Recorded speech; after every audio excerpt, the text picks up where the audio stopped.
noches. El Centro Cultural Tijuana, en coordinación con el Departamento de Estudios Culturales del Colegio de la Frontera Norte, les da la más cordial bienvenida a esta presentación, conferencia del libro Las Maras, Identidades Coloniales en México, obra coordinada por el doctor José Manuel Valenzuela Arce.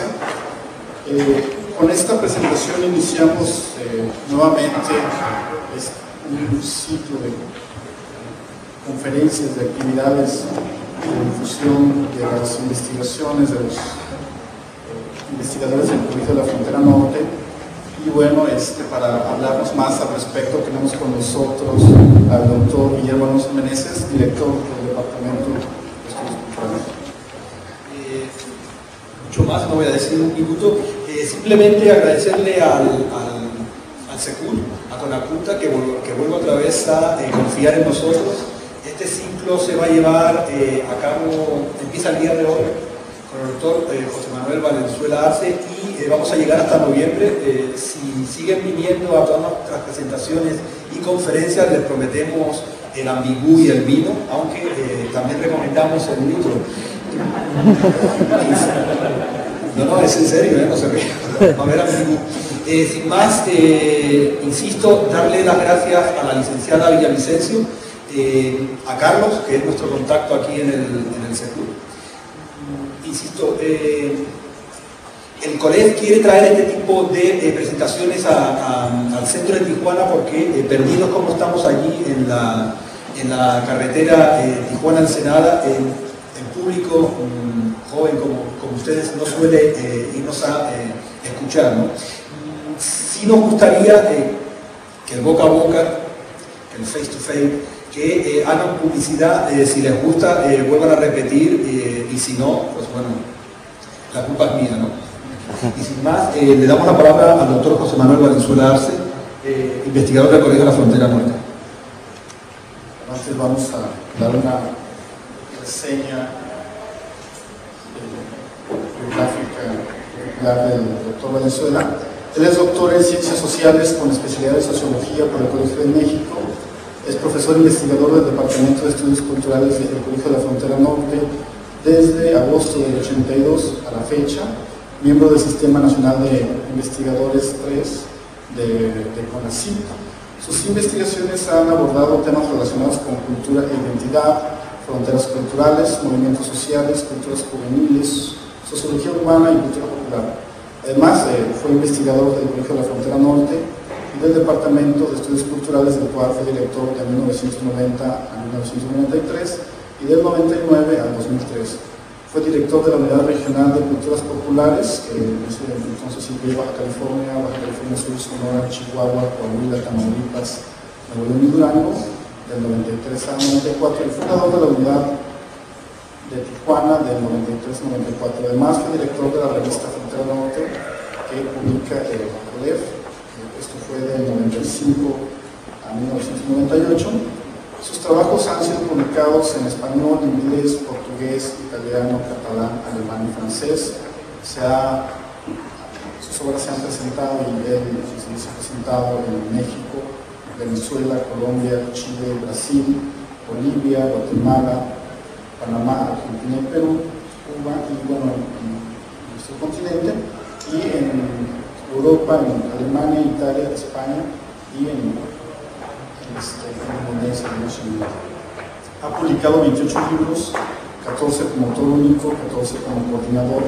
Por todo uno de ellos obtuvo el Premio Internacional Casa de las Américas, otorgado por Cuba en el 2001, y 3 de ellos han sido premiados con mención honorífica por el Premio Nacional de Antropología Social Fray Bernardino de Sahagún. Recibió la beca Guggenheim en el 2005, que otorga la Guggenheim Memorial Foundation. También ha sido autor de 46 capítulos en libros y 42 artículos de revistas académicas. Sus obras son de gran importancia para la comprensión de los procesos socioculturales que definen a la frontera México-Estados Unidos y los movimientos juveniles en América Latina y Estados Unidos. Sin más, dejamos el micrófono al doctor Valenzuela. Muy buenas noches, y agradezco la gentileza de su participación, de su asistencia esta tarde-noche para iniciar este ciclo de conferencias y de reflexión sobre temas que consideramos relevantes en el campo de la historia cultural, los procesos socioculturales de la frontera México-Estados Unidos, y particularmente lo que tiene que ver con la presentación de trabajos publicados que se someten justo a la crítica, al escrutinio, a la consideración de quienes tienen la amabilidad o el interés para revisarlos, para leerlos, para trabajarlos, para cuestionarlos. Usualmente la presentación de un libro implica que hay un presentador del libro, que usualmente le corresponde la parte apologética y dice cosas muy bonitas del libro y de las personas que participan en el libro, quienes escriben los trabajos con más o menos sorpresa, en ocasiones un asombro evidentemente sobreactuado, dicen que no son merecedores de cosas tan gratas que el presentador señala.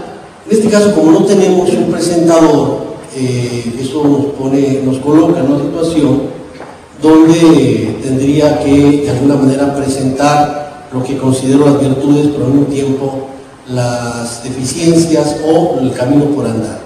Esto, que parecía una empresa bastante complicada, me pareció que se resolvía de manera adecuada a partir de un ejercicio de multipolaridad, sobre todo leyendo los periódicos y viendo que una persona puede ofrecer un servicio al Estado y esa misma persona, como parte del Estado, firmar y pagar por el servicio a la persona que es ella misma, y posteriormente ir y poner una denuncia contra sí misma en la PGR, cuando él es mismo el director y es el jefe de la gente de la PGR que lo va a investigar.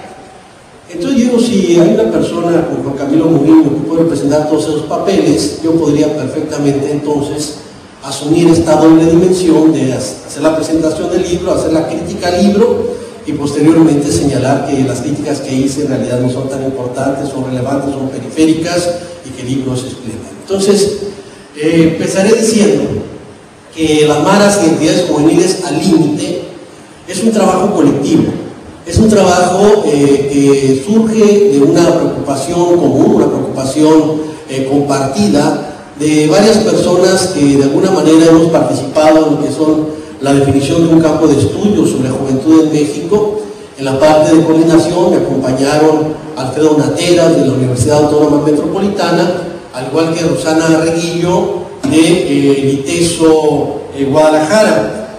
En este trabajo se busca presentar una mirada compleja, una mirada complementaria, no únicamente lo que tiene que ver con algunas disciplinas, sino también con algunos enfoques más específicos sobre cómo se da este fenómeno de la MARA en distintos contextos.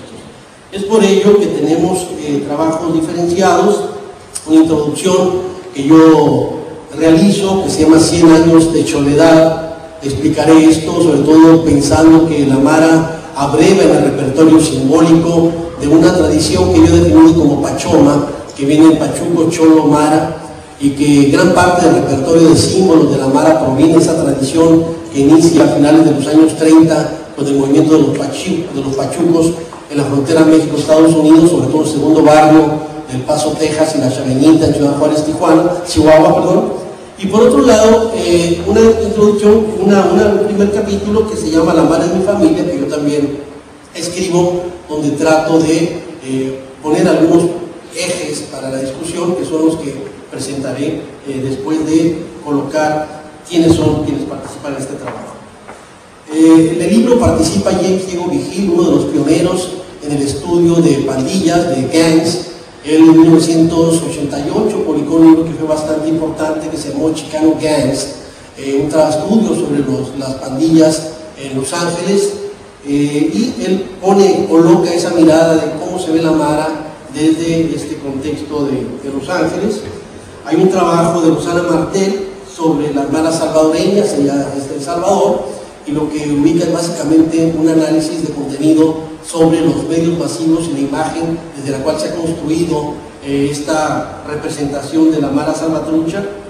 Alfredo Nateras trabaja lo que tiene que ver con las inscripciones juveniles en contextos transnacionales. Alfredo Nateras, mexicano, de la UAM.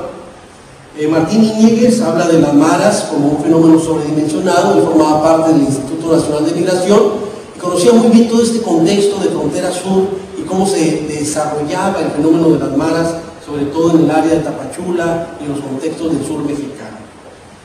Javier Navarro Briones trabaja lo que tiene que ver con la construcción de un enemigo desde una perspectiva de seguridad nacional, cuestionando sobre todo la dimensión de los derechos humanos en el caso de la mara, la violación de los derechos humanos y cómo se construye la lógica del enemigo a partir de diversos discursos de algunos sectores gubernamentales.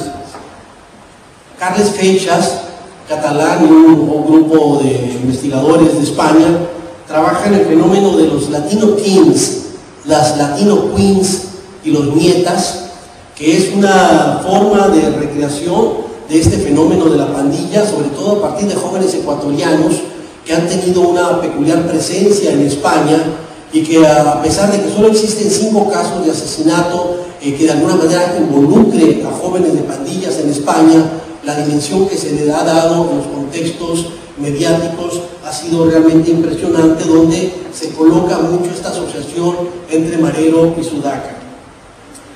Mauro Servino, ecuatoriano, trabaja también el tema desde esta perspectiva regional centroamericana de la mara.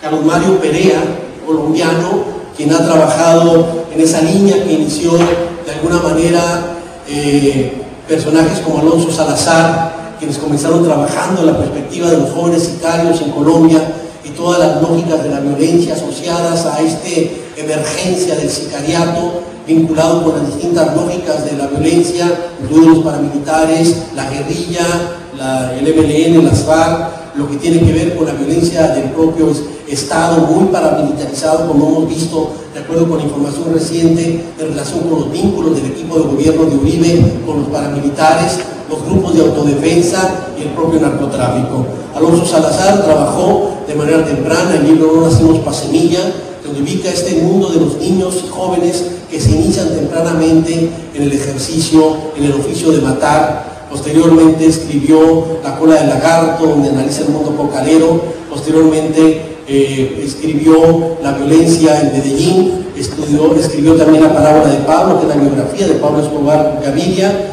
Y finalmente publicó un libro que se llama El Profeta del Desierto, sobre el asesinato de Galán.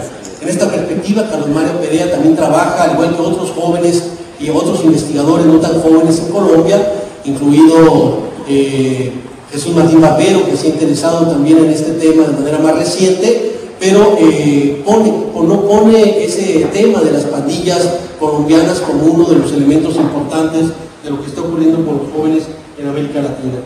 Rosana Reguillo, quien trabaja una mirada más amplia sobre lo que está ocurriendo con los procesos juveniles en México, y terminamos con un epílogo escrito por Carlos Monsiváis, quien sirve como una suerte de conciencia crítica o de referente crítico del propio libro, dialogando con los textos, señalando lo que él considera deficiencias, sesgos o ausencias en el propio trabajo, lo cual hemos considerado como un ejercicio muy sano en términos de cómo lograr colocar algunos temas fundamentales como los que presenta el propio Carlos Monsiváis, y cómo este libro entonces está conformado como una obra colectiva con el apoyo editorial del Colegio de la Frontera Norte, de la Universidad Autónoma Metropolitana y Juan Pablos Editor, con lo cual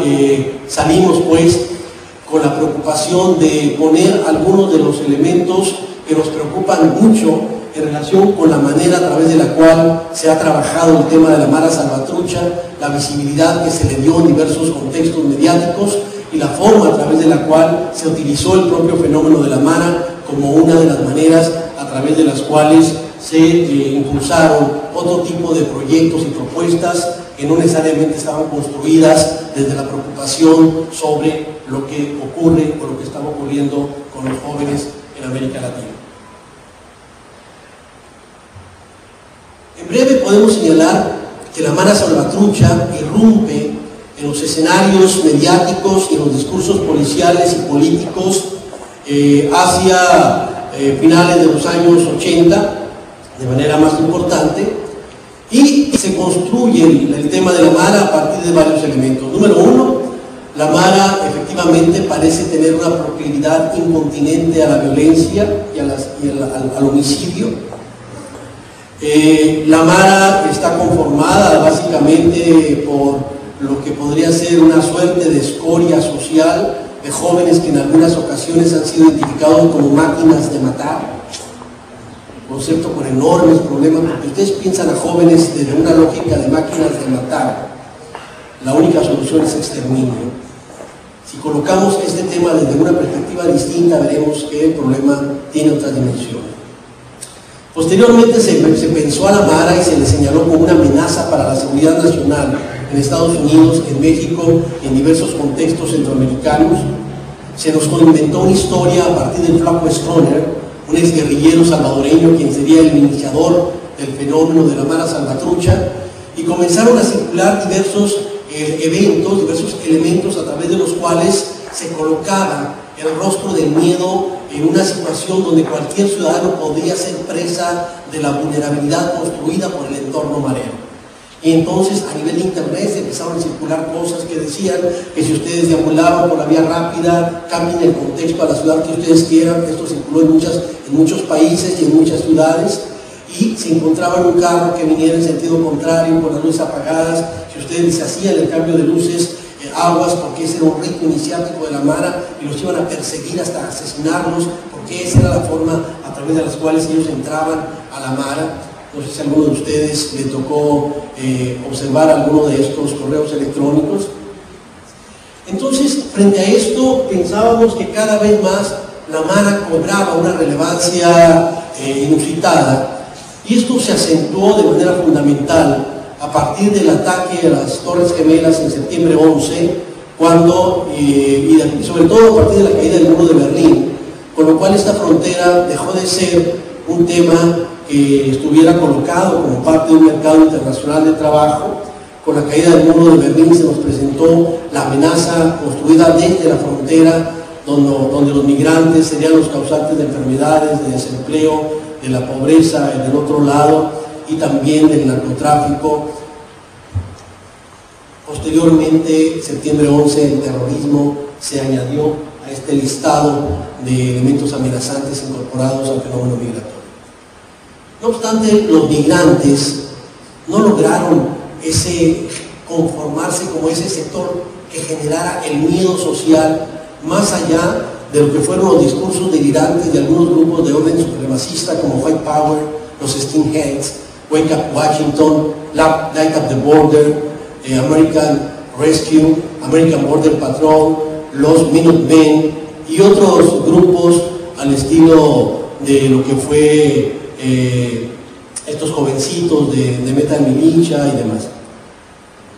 Más allá de eso, no era tan creíble la idea de los migrantes como la gran amenaza para los Estados Unidos, y no obstante la Mara sí empezó a cumplir ese papel.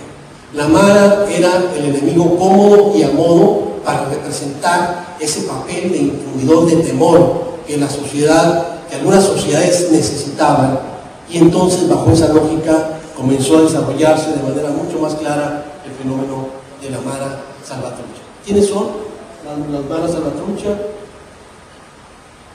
¿Qué representan? Esto va a ser lo que me gustaría trabajar ahora.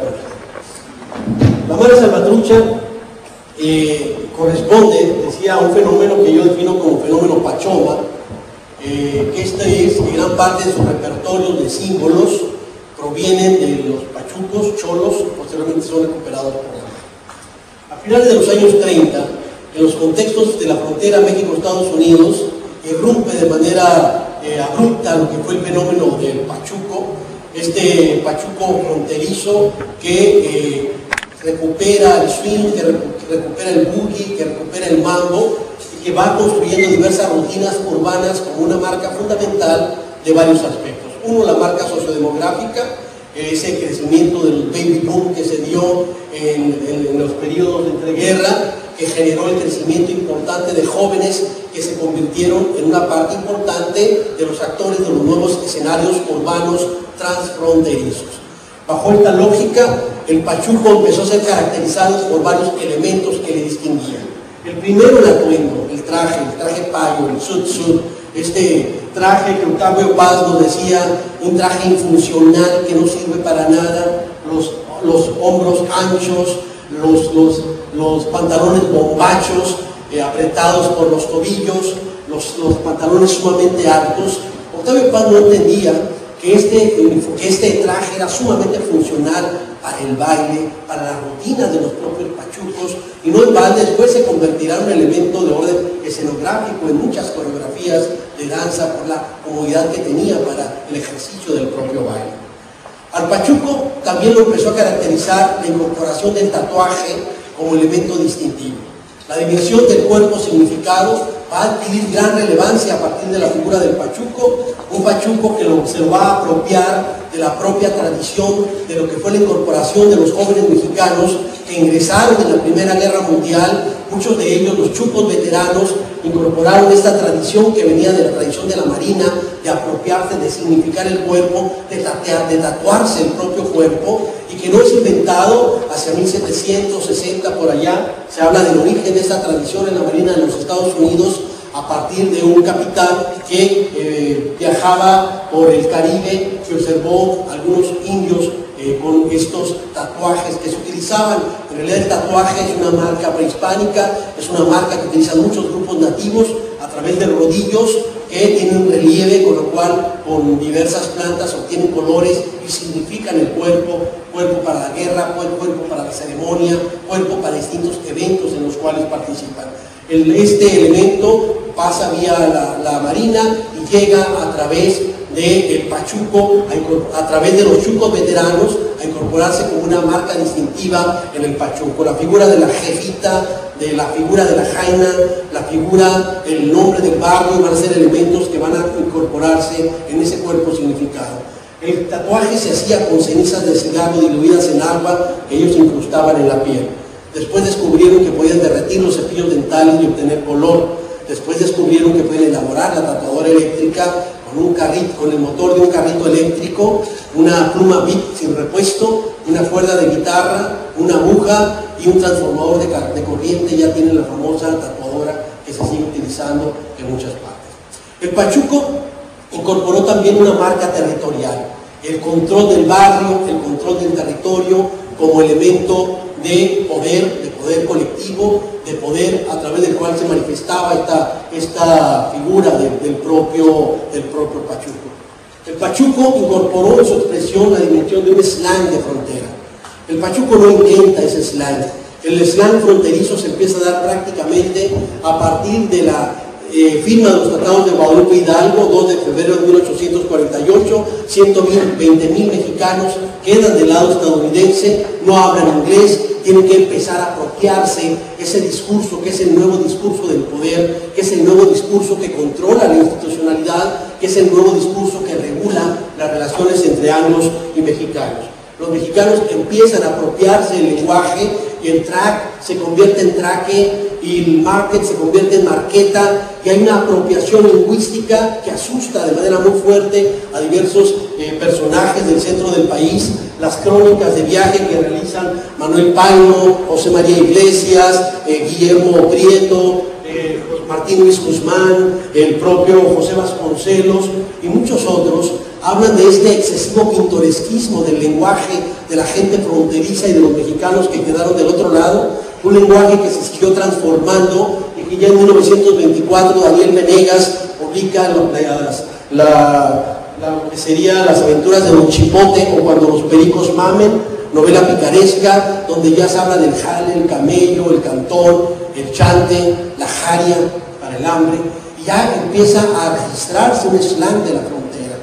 El pachuco lo que hace es incorporar elementos ya no únicamente vinculados al trabajo, sino asociados también con una condición lúdica desde la cual se recrea el propio campo lingüístico, que aparece el Simón, Huacha, Trucha, de aquellas, mi Jaina, mi Huiza, el Cháver, Ahuequelala, Chavala, derecha a la flecha, Calmontes, Montes, Racamontes, toda una serie de elementos que tienen que ver ya con la dimensión lúdica del discurso, y el pachuco que vive en los años 30, 40, 50, va a dejar el primer gran fenómeno juvenil a través de la frontera, que va a marcar de manera muy importante, se va a nutrir del propio lenguaje que existía en la frontera y va a exhibirse. Esta exhibición tiene costos. En México hubo una fuerte persecución contra los pachucos, famosos en Tijuana fueron los chucos de la Líder, los chucos del centro, los de la del Río, pero en Ciudad Juárez y en muchas otras partes hubo pachucos. Los ponían a romper piedra, y hay historias siniestras también de algún trato que se dio, particularmente en el caso de Ciudad Juárez,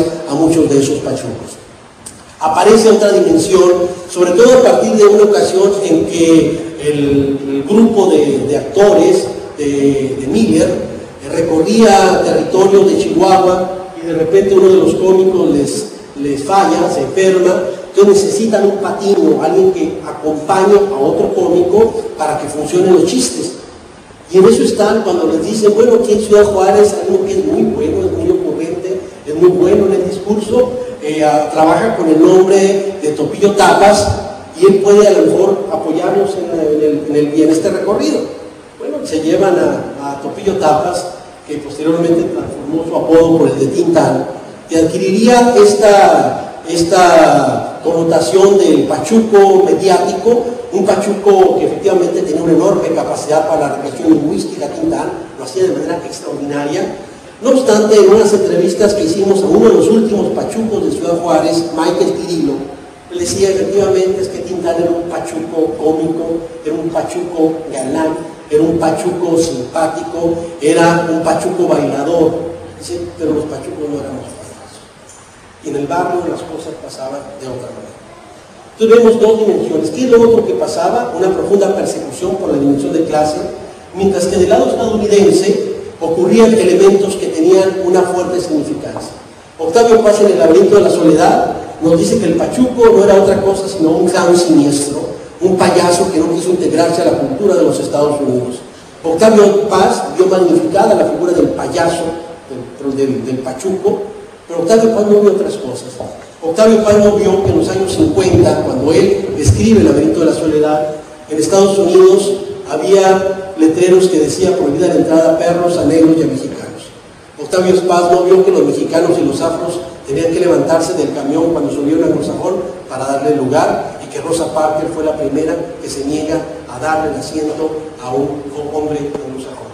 Octavio Paz no vio que mexicanos y afroestadounidenses solo podían utilizar un día de la semana las albercas cuando el agua estaba más sucia, y posteriormente cuando estaba limpia solo los blancos. Octavio Paz no vio la segregación espacial. Octavio Paz no vio tampoco lo que estaba ocurriendo con el castigo al uso del español en las escuelas públicas, para que piensen que esto es prehistoria. En Estados Unidos se dejó de castigar, incluso lavándoles la boca con jabón a los niños que hablaban español en las escuelas públicas, hasta 1971. No es prehistoria, eso era muy reciente. Eso no lo vio Octavio Paz. Y Octavio Paz no vio los famosos Sud Riots, junio de 1943, los motines de los pachucos, una muchacha mexicana en la calle, dos marineros en la calle, los marineros lanzan piropos a la muchacha, para buena o mala fortuna, están los carnales cerca, gatos con mi carnal no se meten, bronca, pierden los marineros, salen camiones repletos de pachucos a los parques públicos, albercas, restaurantes mexicanos, golpean a la gente, los desnudan, la policía después los detiene, la cadena Los Ángeles Times de la cadena Hearst coloca como enfrentamiento entre los pachucos contra las fuerzas del orden. Los muchachos sangrantes son metidos a la cárcel, varias mujeres, muchas mujeres violadas, incluso esto llegó hasta San Diego, el caso de los famosos motines de los pachucos. La conclusión de parte del jefe de la policía de Los Ángeles, el teniente Durán Aires, es que lo que había ocurrido es que los mexicanos había una predisposición biológica a la delincuencia y el crimen. Todo lo que siente el mexicano es el deseo de matar, utilizar un cuchillo cuando menos ver sangre, y llamó la atención acerca de los sacrificios humanos de los aztecas para demostrar que una innata vena de crueldad anidaba en el corazón de los mexicanos. Esa fue la posición oficial de la policía. Octavio Paz no vio nada de eso. Esa figura del pachuco va dejando un relevo en la nueva insulto a la persona que se le llama cholo, es como decirle indio en un sentido peyorativo. Y esta perspectiva, digamos, cuando se da la guerra México-Estados Unidos, cuando viene la fiebre del oro de 1849, 5,000 mineros de Chihuahua, Sinaloa y Sonora se van a trabajar aquí a California, pero también llegan un importante número de mineros de Chile y Perú, que están familiarizados con el uso de la palabra cholo. Nosotros acabamos de perder la guerra, estábamos en el ranking más bajo de popularidad, muchos andaban con los pantalones de manta, los calzones de manta. Entonces una de las primeras hipótesis que manejo es que son los chilenos y peruanos que le llaman cholos a los mexicanos, porque para finales del siglo XIX, cholo y chicano querían decir lo mismo, mexicano, moreno, trabajador, pobre. Esa es una vertiente. La otra vertiente de cholo es en el náhuatl. Cholotl era el hermano gemelo de Quetzalcóatl. Cholotl era el dios de la dualidad, de lo monstruoso, de los gemelos. Cholotl es el dios que se dejó a morir y que en su vida, al escapar, se transforma en mazorca doble de maíz, se transforma en el ajolote, y por eso tiene la capacidad de mutar. Ese ajolote del cual Cortázar escribiría un espléndido cuento que justo se llama El ajolote, que sirve de inspiración al pez en la pecera de Juan Luis Guerra. Cholotl es el hermano gemelo que acompaña a Quetzalcóatl, porque ya no había seres humanos y tenían la encomienda de volver a hacer renacer el mundo. Quetzalcóatl y Cholotl bajan a Mictlán, al reino de Mictlantecutli y Mictlancíhuatl, para robarse los huesos de los últimos seres humanos que existieron y volver a generar a los seres humanos. Sin embargo, Mictlantecutli y Mictlancíhuatl no eran nada tontos, entonces pusieron varias trampas, de tal manera que mientras Cholotl distraía a los dioses del inframundo, Quetzalcóatl mete los huesos a un costal y sale con ellos corriendo para escapar, pero cae en una de las trampas. El costal se le cae, los huesos se rompen de distintos tamaños, por eso decían los antiguos, habemos unas personas más altas y otras más chaparritas. Entonces, Cholotl significa, el Choloco era el lugar de cholos, y hacia 1640 Fray Alonso de Molina define a cholo como paje, mozo, criado o esclavo. Cholo, al final de cuentas, tiene la misma connotación peyorativa para referirse a una persona de origen indígena o anticuada o de mal gusto en el vestir. Esta palabra, que significó lo mismo que chicano, fue la palabra que empezaron a utilizar los jóvenes que recuperaron la estafeta del pachuco y que poblaron los espacios urbanos transfronterizos desde los años 60, 70 y 80. El cholo recupera el tatuaje del pachuco, a la jaina, toda esta dimensión del cuerpo significado. El tatuaje va extendiéndose, ya también se tatúan por dentro de los labios, se tatúan en el pene, se tatúan en todas partes del cuerpo. Ya no, el cholo recupera esta parte fundamental del tatuaje. El cholo recupera también del pachuco el propio sud, pero va a incorporar las marcas laborales. La gente se asustaba, ¿de dónde sacan esa extraña forma de vestir? La bandana es una marca de trabajo en el campo, una marca de trabajo en la construcción. La malla o red es una marca de trabajo en el sector terciario, donde tienen que utilizarla en restaurantes, en fin, como elemento higiénico. La camisa Pendleton es una camisa de trabajo de franela en las regiones frías, no es una camisa para ir de paris, fundamentalmente camisa para el diario. Los dikis son pantalones plomos grises de khaki, en fin, son pantalones de trabajo en la industria. Los guainitos o tecatillos o las ranflitas son zapatos que por su comodidad se utilizan en trabajos donde se está mucho tiempo de pie. Las ligas de las mujeres son ligas que utilizaban en el proceso de la maquita, donde trabajaban, entonces en lugar de tomar de una por una, se dejaban varias ligas en las manos. Después lo que hacen es sacar a pasear estos contextos del trabajo, los contextos del pachuco, y un tercer elemento que se incorpora es la tradición de cárcel y la tradición militar. Las camisetas militares, esa obsesión de los zapatos boleados, que también es una tradición militar, y la tradición de cárcel como elemento asociado. El cholo también recupera del tatuaje gran parte del slang, gran parte del caló, pero va a ser enriquecido de manera muy fuerte, particularmente por los cholos. Recupera la organización territorial y algunos de los elementos iniciáticos, como brincarle a alguien. Esto es, quien va a entrar como parte del barrio tiene que soportar una golpiza de cierta cantidad de segundos, que puede ser diferenciado de acuerdo con lo que el propio barrio establezca. El cholo también va a recuperar del Pachuco el repertorio de símbolos definitorios de lo mexicano, símbolos fundamentalmente mexicanos, que en el caso del Pachuco fueron elementos de resistencia cultural frente al racismo estadounidense del periodo de los años 40 y 50. En el caso de los cholos van a seguir incorporando esta dimensión bajo imágenes del terruño y de lo nacional como parte de su repertorio simbólico. Pero hay algunas cosas también que el cholo recupera del Pachuco y que van a llegar hasta la actualidad. Otro elemento es lo que fue los códigos a partir de los cuales se construye el sentido de vida y muerte. Y estos códigos fueron conformados de manera fundamental a partir de lo que tuvo que ver con la imagen de la vida loca. Esta vida loca que se construye a partir de 4 ejes: cárcel, muerte, drogas y violencia.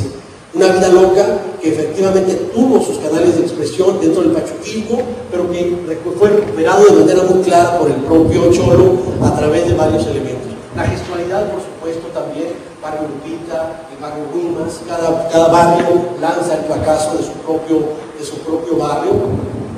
Y entonces, la vida loca, ¿cómo se va a empezar a redefinir? Por varios elementos. Uno, con el crecimiento del narcotráfico y la creciente presencia en los barrios, sobre todo del otro lado de la frontera, los barrios chicanos, donde comenzó a darle otra lógica a la violencia. Más armas automáticas, droga de todo tipo, esta droga que, como decía alguien, empezó a aparecer a partir de la revuelta de los años 60, donde parece, hay incluso demandas contra sectores de la policía acusados de ser ellos quienes comenzaron a meter la coca a los barrios, preferían tener a los jóvenes metiéndose droga que protestando en las calles. Algo similar ocurrió en la Ciudad de México después del 68, en Ciudad Universitaria, donde empezó a llegar droga por mayor a la Ciudad Universitaria después del movimiento del 68. Por lo tanto, la dimensión del narco metió otra lógica a la violencia, escaló la dimensión de la violencia. Y por otro lado, la cárcel, que también se convirtió en sitio de destino para una gran cantidad de jóvenes mexicanos.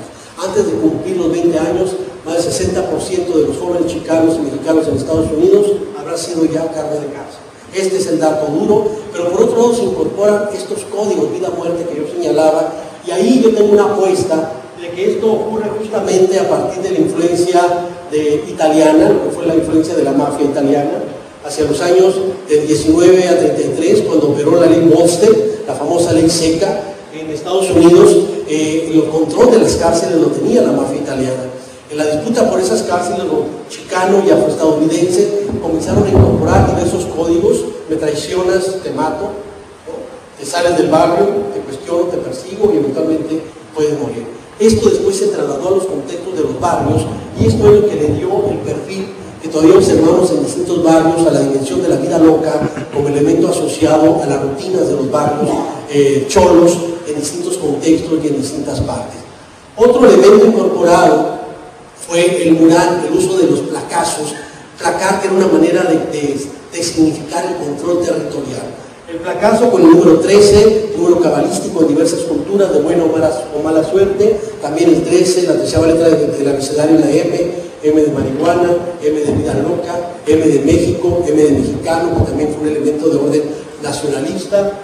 Por otro lado, el número 1, que las puede con cualquiera, la R de rifa, que es el mejor, los placazos de los jóvenes en las paredes, pero también los epitafios de barrio, embarrados en las superficies del barrio. Aquí yacen, aquí están también los muertos del propio barrio. Y el mural que hizo un recorrido extraño desde lo que fue la influencia de los muralistas chicanos inmediatamente después de la revolución, con el proyecto vasconceliano y su visibilidad como elementos que participaron construyendo referentes para un proyecto y un discurso, un imaginario nacional, donde efectivamente varios de los muralistas, sobre todo Rivero, Orozco y Siqueiros, fueron a los Estados Unidos, estuvieron trabajando hacia finales de los años 20 e inicios de los 30, al mismo tiempo que medio millón de mexicanos eran deportados a México. Hicieron un trabajo importante. Diego Rivera rompió récord de audiencia en sus exposiciones individuales en Chicago y en Detroit, y en ese contexto, digamos, muchos jovencitos empezaron, chicanos, a sentirse atraídos por la influencia del muralismo. El movimiento chicano en los años 60, sobre todo, recuperó la tradición muralística y comenzaron a desarrollarse estos murales como recurso de orden político para una población multilingüe, y empezaron a aparecer estos murales en los barrios. Los cholos se los trajeron, se apropiaron junto con su repertorio de símbolos y empezaron a aparecer enorme cantidad de murales en los barrios mexicanos de este lado. El cholismo se fue expandiendo al centro del país, al sur del país, hasta llegar también a Centroamérica, y llegamos entonces a los años 80, donde aparece el fenómeno de la mara. Les había dado cuál es la perspectiva oficial desde la cual se construye el fenómeno de la mara: cárcel, guerrilla,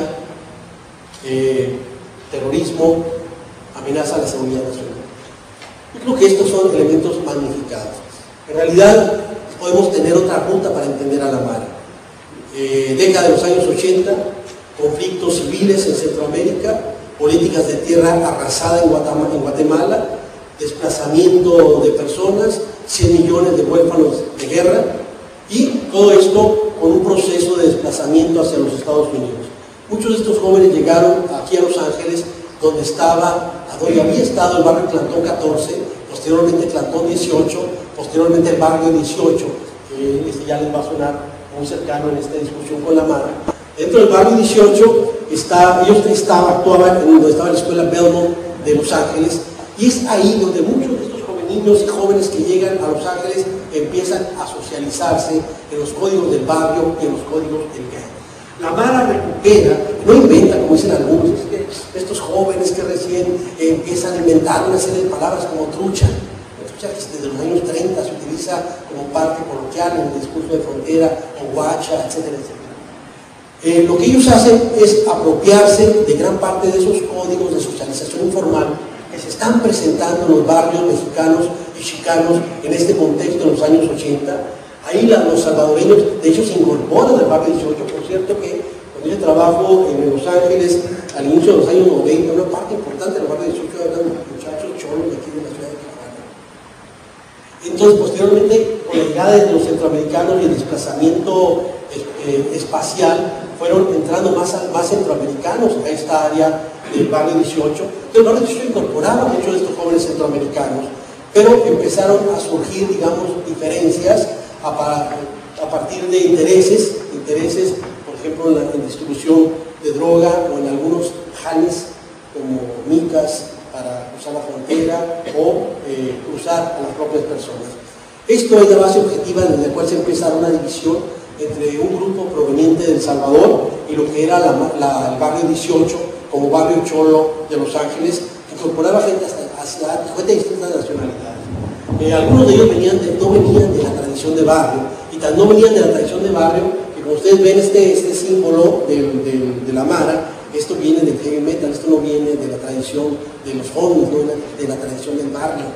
Entonces ellos ahí se incorporan. Hay un conflicto posteriormente por una muchacha entre un chicano del barrio 18 y un joven salvadoreño, lo cual genera una disputa muy fuerte y la muerte del joven salvadoreño, y ahí empieza, digamos, se sella algo que fue la rivalidad entre la Mara Salvatrucha y el barrio 18. ¿Qué es lo que pasa entonces con este barrio? Que empieza a crecer, se empiezan a organizar, muchos salvadoreños se quedan en el barrio 18, yo creo que fue así como una demarcación de orden nacional, ¿no? Se divide, y entonces lo que ocurre en ese momento es que en los mediados de los años 80 cambian las políticas de cárcel en los Estados Unidos y empiezan a deportar a muchos de los presos a los lugares de origen. Entonces muchos mareros que aprendieron el código y las rutinas del barrio, del gang, acá en Los Ángeles, muchos de ellos que no hablaban español, empiezan a ser deportados a Centroamérica, donde todavía hay muchas armas. La gran mayoría de las armas que había en Centroamérica, por supuesto, son armas de factura estadounidense. Muchas de ellas habían llegado a la contra en el movimiento contra los sandinistas, muchas de ellas habían llegado para apoyar a los grupos paramilitares en contra de los movimientos de resistencia que se dieron, la ONG guatemalteca o lo que fue los distintos movimientos de la guerrilla salvadoreña. Entonces llegan y hay armas que efectivamente se van haciendo visibles. Posteriormente, con la firma de los acuerdos de paz, los desplazamientos y las deportaciones son cada vez más grandes y se empieza a hacer visible el fenómeno de la Mara Salvatrucha. La Mara es uno de tantos grupos que hay con esta lógica de gang, Pero entonces ya entra la otra dimensión. Se nos dice entonces, a partir de gran parte de los discursos que empezamos a escuchar de algunas figuras policiales, que la Mara representaba una amenaza, sobre todo después de septiembre 11, una amenaza para la seguridad nacional. Aquí hay que decir una cosa, menos del 7% de todos los delitos y crímenes que se cometen en Estados Unidos están vinculados de alguna manera con las pandillas. Hay una gran violencia, sí, pero el fenómeno de la violencia asociada a pandillas es menos del 7%, es menos del 5% en relación con Centroamérica. Cuando se nos habla de la frontera sur mexicana, es menos 0.1% la frontera, los fenómenos de violencia vinculados con las pandillas. Entonces, ¿de qué estamos hablando? ¿Por qué focalizar de esta manera tan espectacular el tema de las maras cuando hay un asunto de violencia que está atravesando de manera tan fuerte a nuestras sociedades? Número 2, empieza una estrategia de combate a estas fuerzas que son una amenaza para la seguridad nacional. En México, figuras encargadas de la seguridad como Santiago Krill y Macedo de la Concha inmediatamente se compran el discurso y empiezan a plantear que la Mara es una amenaza para la seguridad nacional. ¿Cuál Mara? 25 muchachos que estaban en Tapachula, que traen cuchillos y algunos traen armas de fuego, son una amenaza para el ejército mexicano, para las fuerzas de seguridad del país. Flaco favor, realmente hacían a las instituciones con ese tipo de declaraciones. No obstante, el mismo discurso se lo compran en Centroamérica con los planes de mano dura, mano super dura, y empieza una verdadera persecución que criminaliza de entrada a los jóvenes pobres de los distintos barrios y contextos. En Honduras se detienen 13,000 muchachos hondureños acusados de nada, por delito de deportación de cara, se les detiene para ser investigados y posteriormente ver si tienen algún antecedente delictivo. Menos del 5% les encontraron delito, menos del 5% de estos 13,000 muchachos que fueron detenidos. Yo cuestionaba este tipo de argumentos que son violatorios a los derechos humanos. Una figura que tiene un peso policíaco me decía, bueno, pero si se detiene a 5,000 delincuentes, entonces está bien seguirlo haciendo. Si tiene 5%, hay que seguirlo haciendo. Pues mira, la pongo más fácil, detenga 13,000 políticos y lo investigue, verá cómo incrementa su porcentaje o en cualquier otro. Entonces, ¿qué es lo que teníamos ahí? Un asunto muy claramente, muy complicado. Honduras detiene a todos estos muchachos, los mantienen en un área. Coincidentemente inicia un incendio. La policía podía haber abierto una reja y sacarlos a otra sección de la cárcel, no lo hace. Mueren cerca de 160 muchachos quemados e intoxicados por el fuego de manera absolutamente gratuita. ¿Qué es lo que tenemos bajo estos argumentos? Se están aliados con Al Qaeda. Los mareros dicen, para empezar, ni les entendemos. En segundo lugar, desde acá, el cuerpo tatuado es condenado. En tercer lugar, si alguien quiere hacer un atentado terrorista, contratas a un marero que trae la cara tatuada y que está sobrevigilado en Pico Avenue de Los Ángeles, no pueden más de 12 en un carro, no pueden hablar por celular. Entonces, se necesitaría tener muy poco interés en que realmente funcionara un ataque haciéndolo con este tipo de muchachos. Entonces, ¿qué es lo que estamos observando? Estamos observando una situación donde se le dio una visibilidad impresionante al fenómeno de la Mara, y aquí es donde entra mi apuesta. La Mara se convirtió en una de las piezas centrales del ajedrez geopolítico post-septiembre 11 y se convirtió en una pieza fácilmente manipulable. A cualquier manero le ponían un micrófono y decían todos matados. Entonces, claro, muchas veces después se reían y dicen, bueno, es que lo quieren oír, además ellos vivían sus minutos de gloria. No nos engañemos. Un sector importante de la Mara está inmerso en ámbitos de orden delictivo, pero no todos los mareros están en esto. No nos engañemos, la Mara en algunos lugares es un problema de seguridad pública, pero no es un asunto de seguridad nacional. Entonces, ¿qué es lo que pasa? Que finalmente llegamos a 2005, cumple el presidente Tegucigalpa. Entonces, bajo el combate a la Mara, que es una amenaza para la seguridad desde Canadá, Estados Unidos, México y Centroamérica, no se menciona Plan Puebla-Panamá, no se menciona ALCA, no se menciona zapatistas, pero la necesidad de controlar las fronteras centroamericanas para combatir a las maras, se establecen los planes de acuerdo de orden policial y militar, bajo los cuales entonces se estableció este elemento. La Mara era un factor de orden geopolítico que jugó un papel dentro de esa gran estrategia. Ustedes se fijan, ha salido un poco de foco, solo los grandes acuerdos sale un poco de foco. Lo que no sale de foco, y es lo que hay que considerar, es lo siguiente. Uno, la Mara recupera gran parte de ese lenguaje, ese slang del pachuco y los cholos. 2. La Mara recupera la dimensión del cuerpo significado y los principales códigos que vienen de los pachucos a los choros. Número 3. La Mara recupera gran parte de esa transformación en el vestuario que después fue influido por el estilo b-boy, básicamente que viene del ámbito del hip hop. La Mara empezó a utilizar también el placazo y en algunos casos unos murales muy incipientes, pero que siguen utilizando. La Mara recuperó esta tradición de los ritos iniciáticos a través de la brincada, cierto número de segundos, 13 segundos el barrio La Mara Salvatrucha 13, 18 segundos el barrio de Salvatrucha. La Mara recupera también lo que tiene que ver con un código de lealtad atrincherado en el barrio y también los elementos de la vida loca como códigos que están funcionando de manera muy clara en el registro de definición de los códigos de vida y de muerte. Y ahí están los problemas. ¿Cuáles son los problemas? Rápido en contexto. 226 millones de jóvenes en América Latina en condiciones altas de pobreza. No generación de 7 millones de empleos que se tenían que haber generado en esta primera década de este tercer milenio occidental, 37 ambiental. 7 de cada 10 empleos son en el sector informal. Un nivel de desplazamiento vinculado a la pobreza que rebasa con mucho las posibilidades de construcción de proyectos y de expectativas de vida viables para los jóvenes. En México cada año 400 a 500 mil muchachos se tienen que ir. En Colombia 4 millones de desplazados. Una violencia que efectivamente se convierte en el elemento que está atravesando las gramáticas urbanas de nuestros países. 9.750 ejecutados en México de 2001 a noviembre del año pasado. 350 ejecutados en Tijuana el año pasado, más ejecutados que el año anterior en el mismo periodo, y ya teniendo el operativo militar, en el caso particular en Tijuana. ¿Qué es lo que estamos observando? Una situación realmente crítica, en el cual los jóvenes sí se ven inmersos desde manera muy temprana a distintos contextos en los cuales prevalecen códigos y lógicas de violencia. El narcotráfico como uno de los grandes temas que se vuelve atractivo para ser un sector importante de jóvenes mareros o no mareros, juniors o gente de altos ingresos y gente de bajos ingresos. No nos olvidemos que el narco, la figura del narco no es el vaquero, siento piteado y que baila acá muy con pasito duranguense. En el fondo es una empresa global con ejecutivos y que esa empresa global pase dinero por los circuitos financieros. Ese es el problema. Lo demás es escaparate.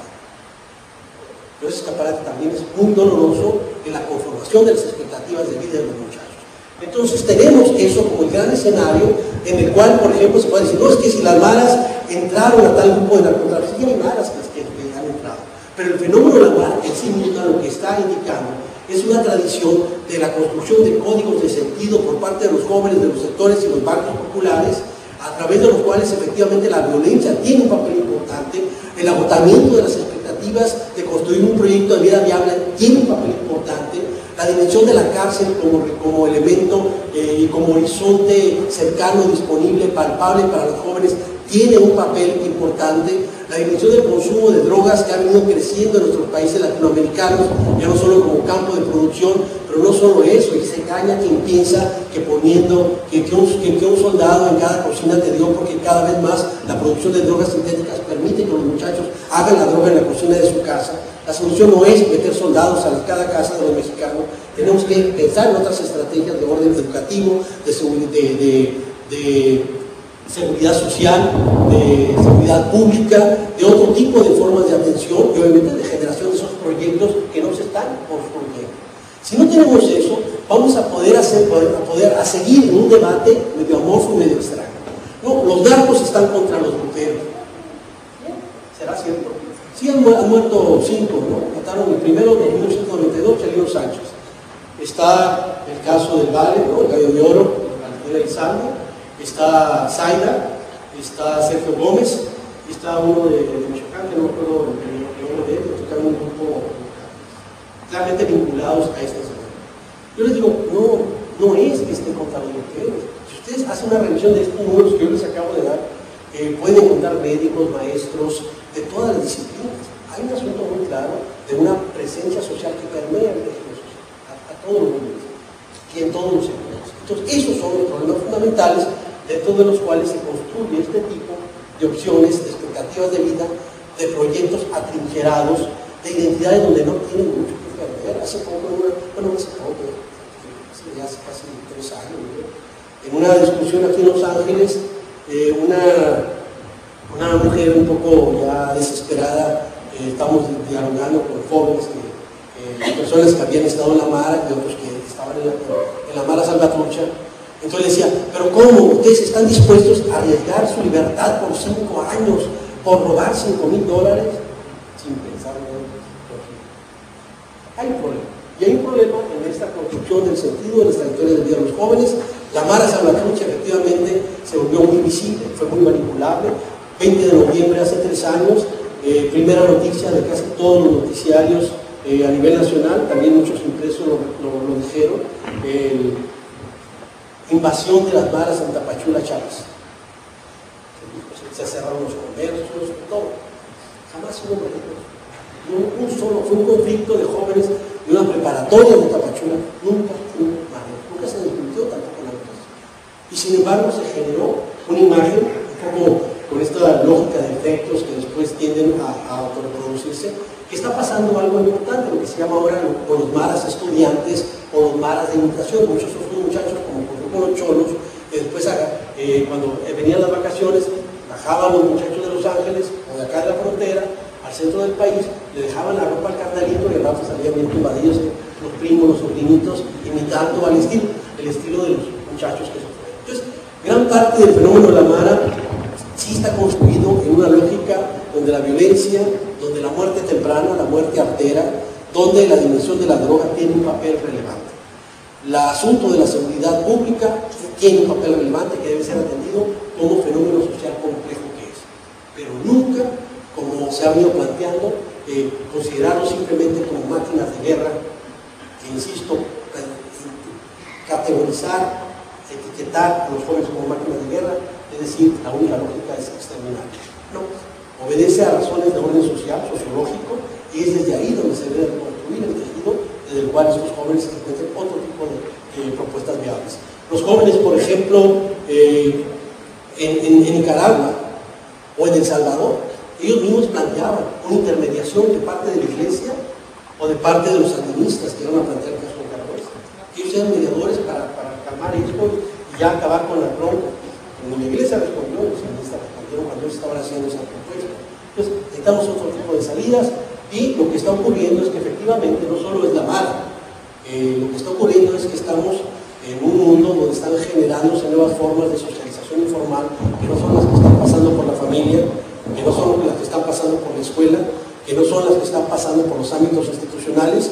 Ante los ojos de la mayoría de los muchachos en México, la escuela en sí misma ya no es un recurso certero de movilidad social. Ante los jóvenes mayoritariamente de México, el trabajo no es algo cierto para ellos, no hay una ética laboral. No hay algo que diga que si yo trabajo 10 horas diarias por 60 años, no voy a ser rico algún día. Los jóvenes saben que eso no es cierto. También saben que tampoco están los empleos disponibles. El desplazamiento se convierte en una de las opciones para estos jóvenes que hoy se vinculan con otro tipo de elementos de vulnerabilidad, como lo que estamos viendo a partir de lo que fue los cambios en las políticas migratorias en Estados Unidos.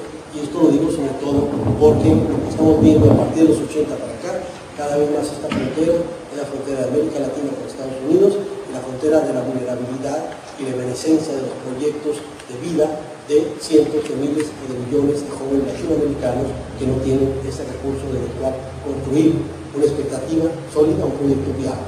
Entonces, ¿qué es lo que tienen? Tienen una familia, familias con procesos de cambio importante. No digo la desestructuración, como se dice, porque siempre ha habido cambios en esas formas de arreglo familiar, una dimensión de una escuela que pierde credibilidad y sobre todo un marco axiológico absolutamente putrefacto. No hay un esquema valorativo para los jóvenes. Los jóvenes no creen en los policías, no, la policía judicial de la Encuesta Nacional de la Juventud está en el mismo nivel que los narcotraficantes. No creen en las instancias de procuración de justicia ante el caso de Cacho. No creen tampoco en lo que sería en la figura de los políticos, que es una figura más degradada. Entonces la pregunta es, entonces, ¿de dónde se componen las posibilidades de las cuales se construye un proyecto alternativo de vida, de sociedad y de mundo para estos muchachos? Eso es el día.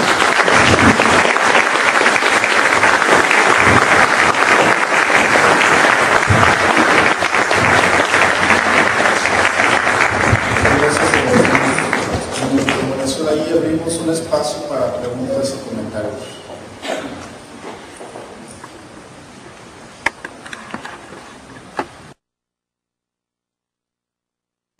Define a cholo como paje hermoso criado por esclavo. El chulo se utilizó un poco en la discusión con lo del pachuco y el traje payo, que era un poco como la estampa del chulo bonaerense. Entonces, por ahí se dio un poco esa discusión, pero en el caso cholo.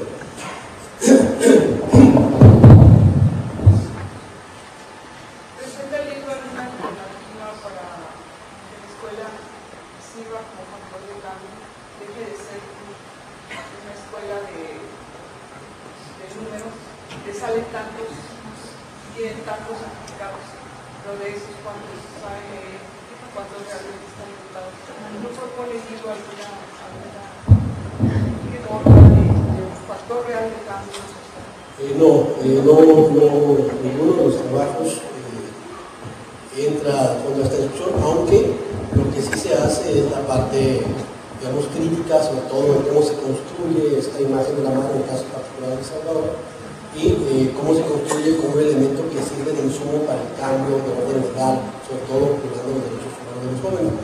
En la casa en particular sobre jóvenes y educación, yo sí lo trabajo en un libro que saldrá, espero pronto, que se llama El futuro ya fue, socioantropología de las juventudes en la modernidad, y sí trae una parte otro tipo de ensayos sobre jóvenes en distintos contextos, desde el origen, desde los jóvenes prehispánicos, antes de llegar a los españoles, el modelo efémico griego, el modelo caballeresco de la Edad Media, el modelo industrial, el modelo que surge ya con la educación, y lo que sería toda la erupción de los movimientos juveniles a partir del siglo XX, pero sobre todo también con una discusión sobre la propia educación, sus recursos y sus desafíos. No únicamente en el sentido de esto que yo hablaba ahorita de los procesos informales de socialización, sino también lo que yo hablo de todo este nuevo entramado y soporte emocional construido desde los ámbitos cibernéticos, electrónicos, que la escuela no los toma en cuenta, que no los está interpretando de manera adecuada, y sí están cambiando de manera muy clara el soporte y la estructura emocional de la cual se están conformando los propios jóvenes, y tampoco se está analizando lo que sería otro elemento imprescindible, lo que sería la forma de recepción crítica. La escuela tiene que hacerse cargo necesariamente de formas de recepción crítica de los medios, porque parece que el mundo de los medios pasa por fuera de la escuela. Sin embargo, tiene un papel central como elemento que incide cotidianamente en la definición de las perspectivas de los propios muchachos. Dentro de la escuela se debe generar, en lugar de ignorar como que no existe, generar nuevos campos de recepción crítica, que es la única manera a través de la cual podremos tener también mejores medios de comunicación que los que tenemos ahora. Oye, ¿cómo presenta perspectiva de cambio axiológico? ¿Alguna manera de transformar? No hay carencia de valores, sino más bien una endorización de los valores de alguien. No tanto en este libro, pero sí, pero varios de los que estamos en el libro participamos en la coordinación de la Encuesta Nacional de la Juventud, y ahí sí trabajamos lo que tiene que ver con lo que está ocurriendo con los valores de los jóvenes y cómo, en qué creen, en qué no creen, este desdibujamiento axiológico que para ellos no saben quiénes son los buenos y los malos de la película. Y hay otros trabajos que también lo analizan. Hay una investigación que se realiza cada cierto tiempo que se llama Los valores de los mexicanos, que también hay una discusión sobre lo que tiene. Un poco para contextualizar históricamente, se veían fotografías de los 70 de los 80 y trayendo a colación este ambiente del enfrentamiento entre emos, con, etcétera. Los cholos de los 70, 80 que incluso los estudiantes en Tijuana se enfrentaban con otros grupos. ¿Qué otros grupos había en la Tijuana esa de los cholos clásicos de los 70, 80? 70-80 en Tijuana había fundamentalmente cremas, que eran los jóvenes de clase media alta. Había surfos con toda, digamos, que rendían un culto a la profundidad de las canciones de los Beach Boys. Yo digo, en Tecate había surfos, ¿no? Entonces, no teníamos playa, pero había surfos. Entonces la raza le llamaba los surfos teóricos. Estaba, por supuesto, el movimiento de los punks, que, por cierto, cumplió recientemente 27 años el grupo Solución Mortal de Tijuana. Solución Mortal de Tijuana tiene un papel importantísimo en la historia de los movimientos juveniles. Solución Mortal de Tijuana, en ese periodo, para empezar, es el primer grupo que organiza un concierto aquí de solidaridad con Centroamérica frente a estos escenarios de los que yo les estaba hablando. Solución Mortal tiene una canción temprana en los años 80, miles de migrantes muertos, sobre la situación frente a la cual una parte importante de la sociedad seguía letargada. Solución Mortal de Tijuana, que entonces es anterior al internet, eso hay que tenerlo muy claro, pero los cassettes, uno encontraba cassettes de Yugoslavia, de Unión Soviética, de Argentina, de Brasil, de Alemania, de Inglaterra, y aparecía. Lo que hacían es grabar sus antologías en cassette. Solución Mortal de Tijuana están en muchas de ellas. Aparte estaban todos estos fanzines con una ideología anarquista muy recuperada de las revistas españolas como Peste, ¿no? Toda esta impronta underground del movimiento anarquista, que en otros contextos como Brasil, donde sí había un movimiento anarquista, los punks se vincularon al movimiento obrero. Acá no, era una cuestión básica de libertad termina donde empieza la nariz del otro, y era un movimiento sumamente respetuoso. Si algo caracterizó al movimiento punk fue esa dimensión muy inteligente y muy respetuosa de la diferencia, porque ellos mismos, para empezar, estaban en vitrinas o expuestos. Digamos que los más gandallas entonces eran los jóvenes, no solo por la fuerza numérica de cientos de miles a lo largo de la frontera, prácticamente el atuendo, el cholo se convirtió en un sinónimo de joven de los sectores populares, ¿no? Más allá de todo, era el estilo que portaba.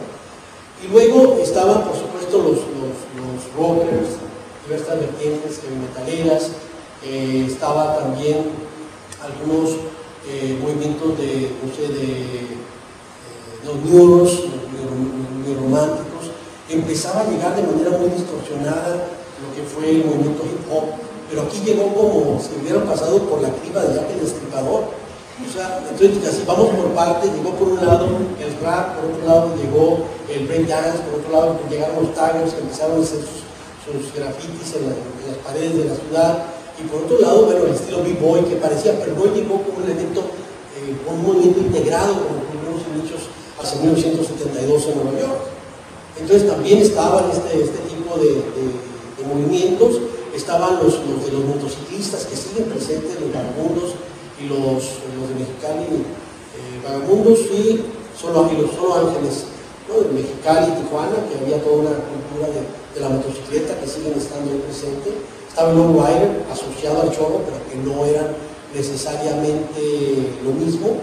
Estaba la llegada de los chavos banda que habían irrumpido en 1981, ya estaban ahí, pero en 1981 publican un cintillo ahí en el periódico 1+1 que decía: temblamos de hambre y de frío, odiamos a todos, incluso a nosotros mismos, mejor morir pronto, y firmaban los pachitos, por lo cual se dio esa visibilidad. Bueno, los punks traen rápidamente a la vertiente de los PND, que eran los punks not dead, que fue el grito de The Clash después de la muerte de Sid Vicious, que parecía que moría el movimiento punk.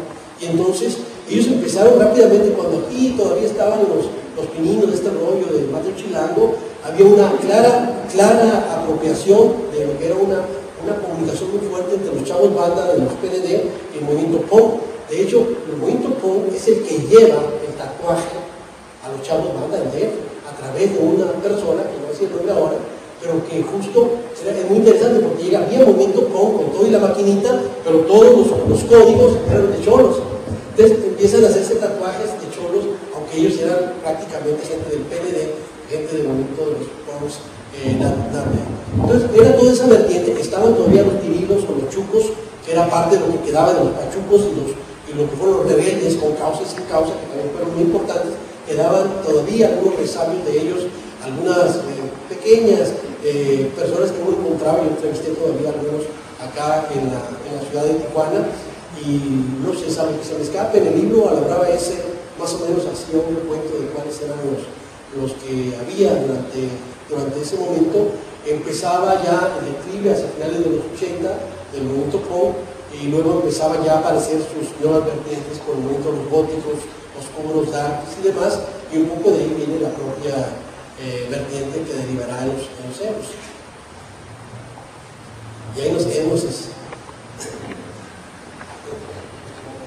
Mi pregunta, ¿existe realmente el fenómeno de la mar en Tijuana? O sea, el auténtico fenómeno, porque como usted mencionaba, no nada más esas limitaciones de las personas que toman algunos elementos y los quieren como hacer más alto su cultura. Y de ser sí existen, o sea, realmente representan una amenaza para la seguridad.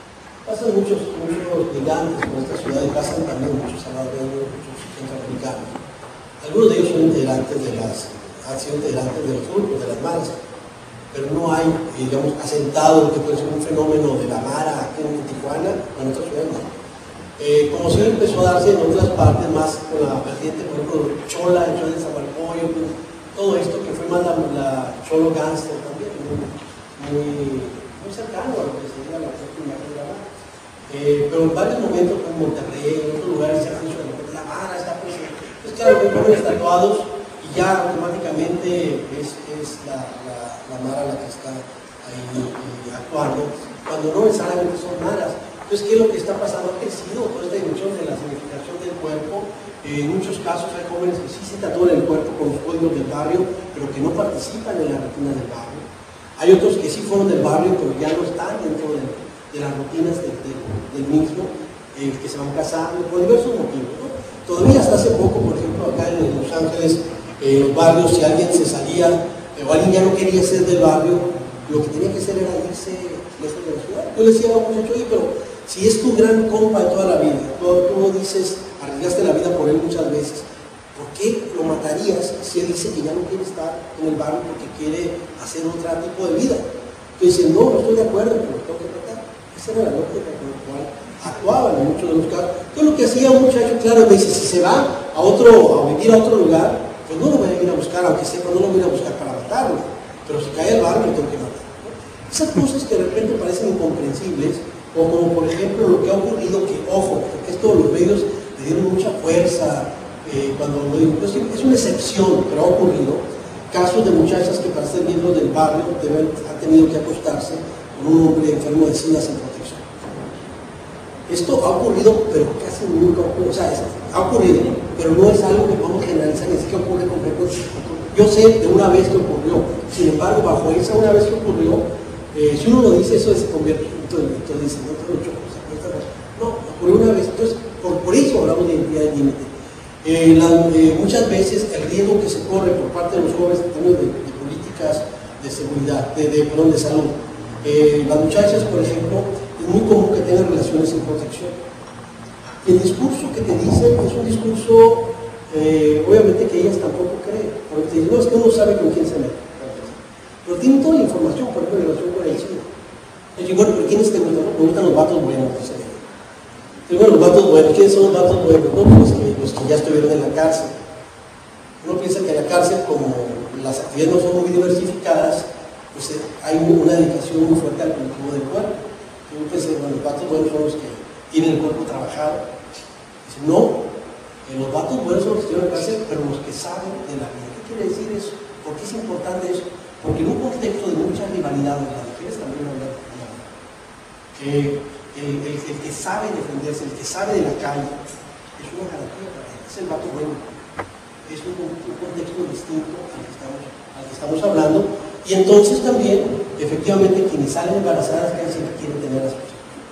Es parte mismo de la dimensión de vivir bajo estas identidades.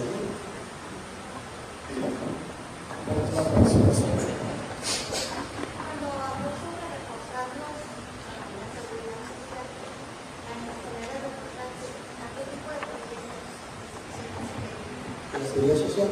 Sí, alguien pensaba tiene que ver con la seguridad, con la salud pública. Salud pública y educación. En el campo de la seguridad social, yo pienso más que en más policías y soldados en las calles, pienso en otras formas de participación de la sociedad, en lo que tiene que ver con la generación de marcos de respeto, de tolerancia, de convivencia. Porque aquí hay una cosa que queramos o no, hay que decirlo, desde una lógica policial solamente no se va a resolver jamás el problema del narcotráfico o los grandes temas de la violencia.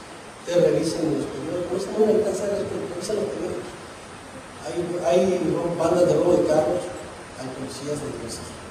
Las bandas de secuestro, hay policías de defensa. En el campo del narco, hay policías. En las narcolimosnas, está por todo lado. Entonces, hay un asunto muy claro que tenemos que atender como sociedad y que tenemos que buscar los espacios para poder hablarlo en primer término. Por más heroica que sea la actuación, finalmente la posibilidad de que alguna vez McCaffrey, el examen de drogas de Estados Unidos, decía que en Estados Unidos nuestros integrantes no soportan el bombazo de este momento. Entonces, si pensamos que un poco la corrupción está de la frontera para acá y de allá para allá, están completamente diferentes. Es un error que permea a nivel transnacional y a todos los niveles y en todos los sectores. Métanle el campo que ustedes quieran. Ahí es donde estamos ahora atrapados. Una tercera parte de los recursos de la Secretaría de la Defensa van al supuesto combate al narcotráfico. No, lo que hay que apostar más es educación de calidad, seguridad en el sentido de también de salud pública, de tal manera que las personas que tengan o que empiezan a consumir algún tipo de droga no se sientan automáticamente criminales y puedan ser atendidos de manera y hablar con quien tienen que hablar, con sus hermanos, con sus papás, ¿no? Como cualquier otro problema de salud. El problema lo que pasa es que cuando tú cierras la puerta y automáticamente el que consume un cigarro de marihuana o que se mete algo ya es un criminal, entonces usualmente no lo habla y usualmente empieza a reunirse pues, con la gente que está en el mismo campo, entonces se le va marcando la puerta de salida y ya cuando las personas, los papás se dan cuenta, a veces ya hay un problema mucho más grave para la salud de la persona, más allá de cosas morales. Lo que necesitamos es tener, en primer lugar, un marco para hablarlo, que es lo que no hemos tenido. Inmediatamente se nos ponen diversos criterios de orden moral, etcétera, etcétera, y no hemos tenido un espacio para que como sociedad hablemos de esos temas y decir, estamos siendo eficaces en eso. ¿Por qué en Estados Unidos no son eficaces y no disminuyen el modo de consumo?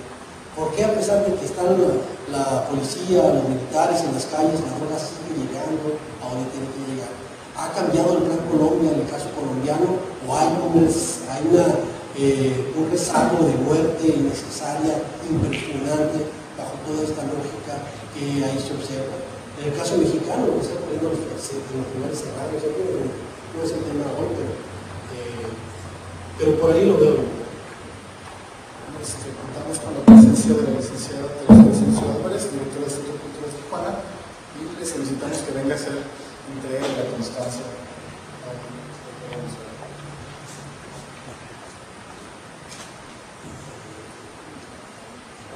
Muchas gracias. Buenas noches.